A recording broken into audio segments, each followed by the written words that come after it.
ETF index mutual funds నేర్చుకుని stock మార్కెట్లో రాణించాలనుకుంటున్నారా? వెంటనే ఈ నెంబర్కి కాల్ చేయండి. అమ్మ, ప్రాణం పోయాల్సిన డాక్టర్, ఒక తల్లిలాగా చూడాల్సిన నర్సులు ఈ మధ్య వాళ్ళే చంపేస్తున్నారు. అవునండి. నిజంగా అంటే అందరిని అనట్లేదమ్మో, ప్రతిసారి అదే చెప్తున్నాం. ఏంటంటే డాక్టరే వాళ్ళ భార్యను పాపం అనారోగ్య సమస్యని అది చంపడం బాధాకరం. నెక్స్ట్ చూస్తే మేల్ నర్సు సార్కి డిస్టర్బ్ చేస్తున్నారు అనేసి అంతమందిని చంపడం, అది ఇంకా దారుణం. చాలా మందిని చంపేశాడు ఒక్కసారి. నిజంగా ప్రాణం పోసి చూడాల్సిన వాళ్ళే ఇలా ప్రాణం తీస్తే అసలు ఏంటమ్మా, నిజంగా మనం ప్రతిసారి అనుకుంటున్నాం మానవత్వం అనేది నిజంగా ప్రతి సెకండ్ అంతరించిపోతూనే కనిపిస్తుంది. అంతే. అంటే మనం అంటామండి, వైద్యో నారాయణో హరి అని. డాక్టర్ అంటే ఒక మనిషిని ఒక ప్రాణం పోసేవాడు.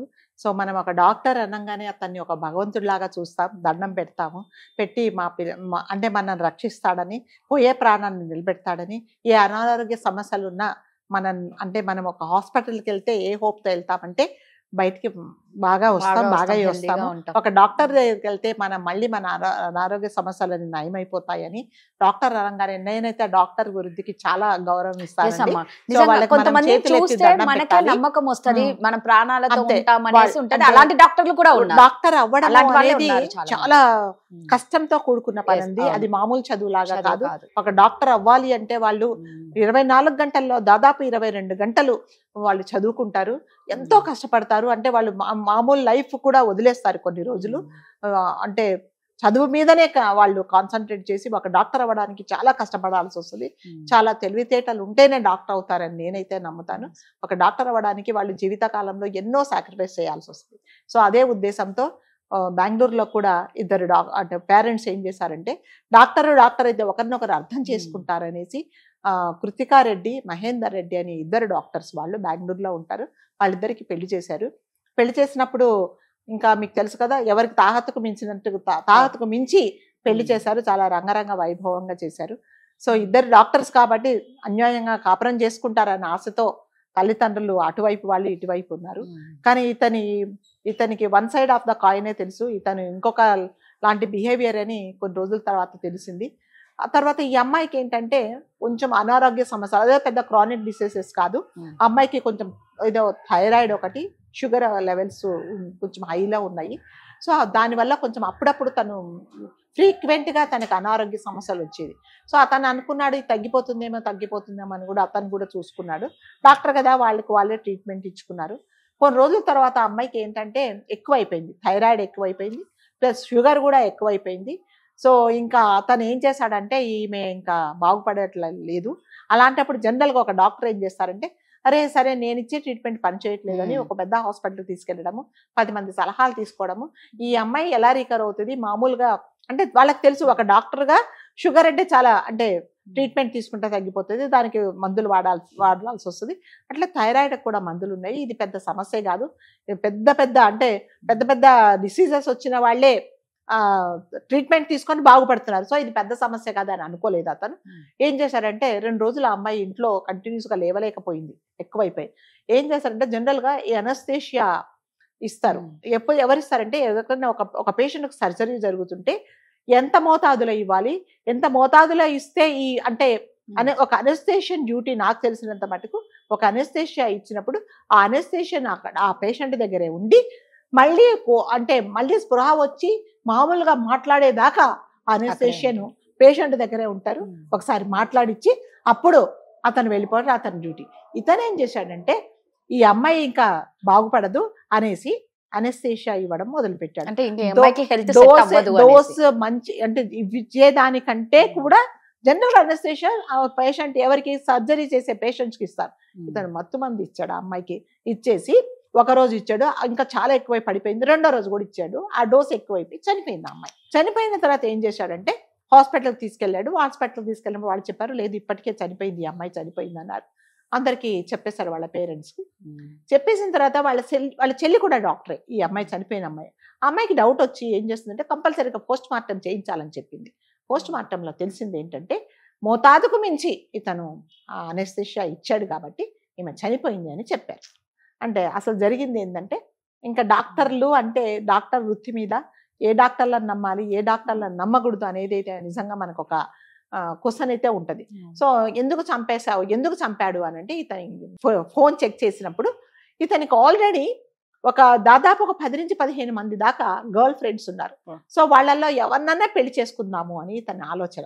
ఇంతకంటే ముందు అంటే ఈ అమ్మాయిని పెళ్లి చేసుకోక ముందు ఇతనికి ఆల్రెడీ బాంబేలో ఒక ఫ్రెండ్ ఉంది. సో ఆ ఫ్రెండ్తో పాటు ఇతను ఏంటి చాలా క్లోజ్గా ఉండేవాడు. క్లోజ్గా ఉన్న సమయంలోనే ఏమైందంటే దాదాపు పెళ్లి దాకా వచ్చినప్పుడు ఆ అమ్మాయి కొన్ని రోజుల తర్వాత ఆగుదాము, కొంచెం టైం తీసుకుందామని అమ్మాయి బాంబేలో ఉండే అమ్మాయి చెప్పింది. ఫ్రెండ్ చెప్పినప్పుడు ఆ లోపునే ఈ అమ్మాయి సంబంధం వచ్చింది. సరే ఈమె కూడా ఒక డాక్టర్ కదా అని చెప్పేసి పెళ్లి చేసుకున్నాడు. తర్వాత పెళ్లి చేసుకో ముందు ఏం చేశాడంటే ఎంత కన్నింగ్ ఫెలో అంటే వీళ్ళ ఫాదర్తో ఫోన్ చేయించాడు ఆ అమ్మాయికి, బాంబేలో అమ్మాయికి, మా అబ్బాయి చనిపోయాడు లేడు అని చెప్పేసి చేయించాడు. ఎవరు ఈ అబ్బాయి వాళ్ళ తండ్రి బాంబేలో ఉండే అమ్మాయికి చెప్పాడు. చనిపోయాడా అని చెప్పేసి పాపం ఆమె కూడా వదిలేసింది. తర్వాత ఏం చేశాడంటే ఈ అమ్మాయిని చంపిన తర్వాత మళ్ళీ ఫోన్ చేశాడు అతని ఆ అమ్మాయికి చేసి, ఇట్లా నేను నీకోసమే బతికొచ్చాను కాబట్టి నేను చనిపోలేదు, నేను మళ్ళీ నీకోసమే పుట్టాను, సో మన ఇద్దరం పెళ్లి చేసుకుందాము, నా భార్య ఇప్పుడు లేదు, ఆమె చనిపోయింది అని చెప్పాడు. ఈమెకేం అర్థం కాలేదు, చనిపోవడం ఏంటి, మళ్ళీ బతకడం ఏంటి, నా కోసం రావడం ఏంటి, వాళ్ళ భార్య చనిపోవడం ఏంటి అనేసి ఆ అమ్మాయి ఏం చేస్తుంటే అతన్ని బ్లాక్ లిస్ట్ లో చేసేసింది. అంటే ఆమెకు ఇతనితో ఫ్రెండ్షిప్ చేయడం కానీ, ఇతనితో కలిసి ఉండడం కానీ, ఇతనికి పెళ్లి చేసుకోవడం కానీ ఆమెకి ఇష్టం లేదు కాబట్టి అతన్ని పక్కన పెట్టేసింది. సో ఇప్పుడు ఏంటంటే అతనికి ఎవరూ లేరు, ఏం చేయాలి అర్థం అంటే ఆమెకు ఒక మెసేజ్ ఇచ్చాడు, చంపేశాను, నీ కోసమే చంపేశానని. డాక్టర్ కదండి, డాక్టర్ అంటే మనం ఏం చేస్తాం, నేను ఇదివరకు చెప్పినట్టుగా నమ్ముతాం. ఒక డాక్టర్గా ఆమెకు వచ్చిన సమస్య, ఆరోగ్య సమస్య చాలా చిన్నది, సో ఇది తగ్గించుకోవచ్చు అనేది లేకుండా, ఎందుకంటే అతనికి బయట తిరిగిళ్ళు ఉన్నాయి, ఈమెను ఎట్లాగైనా వదిలించుకోవాలనుకున్నాడు, రావాల్సినదే కట్న కానుకలన్నీ తీసుకున్నాడు, తర్వాత ఈమెను ఎట్లాగైనా వదిలించుకోవాలనుకొని ఈ పని చేశాడు. మరి డాక్టర్లు అంటే మనం ఏం నమ్మాలి, ఎవరిని నమ్మాలి? సో డాక్టర్లు అంటే మరి అందరి డాక్టర్లు అన్నట్లేదండి, నేను ఇది వరకు చెప్పినట్టుగా డాక్టర్లకు మనం దండం పెట్టాల్సిన ఇలాంటి డాక్టర్ల వల్ల నిజంగా చాలా అంటే బాధ్యతగా ఉండి వాళ్ళ ఫ్యామిలీని కూడా సాక్రిఫైస్ చేసి పేషెంట్ల కోసమే అర్ధరాత్రి అయినా పరిగెత్తుకుని వచ్చి చూసే డాక్టర్లు చాలా మంది ఉన్నారు. నాకు కూడా చాలా మంది తెలుసు, ఎందుకంటే మా ఫ్యామిలీలో కూడా చాలా మంది డాక్టర్స్ ఉన్నారు. ఇలాంటి డాక్టర్స్ ఎవరు, ఒక నర్సు కూడా అలాగే చేశాడు కదా. సో జర్మనీలో అట్లాగే ఒక మేల్ నర్స్, సో ఆ మేల్ నర్సు ఒక వార్డ్ లో అతనికి అతను ఏంటంటే కొంచెం పెద్ద వయసు ఉండే వాళ్ళందరినీ చూసుకోవాల్సిన బాధ్యత అనేది అతనికి ఆ డ్యూటీ. అతను ఏం చేశాడంటే ఈ పెద్దవాళ్ళు మీకు తెలుసు కదా, కొంచెం పెద్దవాళ్ళు అయితే రాత్రిపూట సరిగ్గా నిద్ర పట్టదు, హాస్పిటల్లో ఉన్నారంటే వాళ్ళకి ఎన్నో ఆరోగ్య సమస్యలు వస్తాయి, ఇతను డిస్టర్బ్ అవుతుందని ప్రతి ఒక్క పేషెంట్ కి దాదాపు 10-15 మందికి మత్తు మంది ఎక్కించేసి చంపేశాడు. డాక్టర్ అంటేనే పేషెంట్స్ అంటారు.